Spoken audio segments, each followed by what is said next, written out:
একদিন হাল্ক খুব ক্ষুধার্ত হয়ে পড়ল। পেট থেকে এমন শব্দ হচ্ছিল যেন বজ্রপাত হচ্ছে।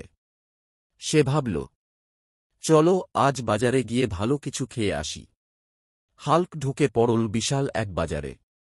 চারদিকে কত রকম দোকান, সবজি, ফল, মাছ, মাংস, মিষ্টি। মানুষের ভিড়, হাঁকডাক, হাসি, সব মিলিয়ে বাজারটা যেন উৎসব। হাল্ক এক দোকান থেকে আরেক দোকানে ঘুরতে লাগল। কিন্তু আশ্চর্য, একটাও আস্ত মুরগি নেই। এক দোকানদার বলল, আজ সব শেষ ভাই, সকালেই বিক্রি হয়ে গেছে। আরেকজন বলল, হাল্ক আসবে জানলে আগেই রেখে দিতাম। হাল্ক মাথায় হাত দিয়ে আকাশের দিকে তাকিয়ে বলল, এত বড় বাজার, অথচ হাল্কের জন্য একটা আস্ত মুরগিও নেই। এখন আমি কি খাব? হঠাৎ তার চোখ পড়ল এক ছোট্ট ছেলের দিকে। ছেলেটি তার হাতে থাকা খাবারটা ভাগ করে দিচ্ছিল এক ক্ষুধার্ত কুকুরকে। হাল্কের মনটা একটু নরম হয়ে গেল।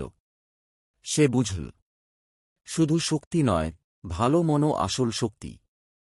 হাল্ক তখন সবজি কিনে নিল, নিজে রান্না করল, মানুষদেরও খাওয়াল।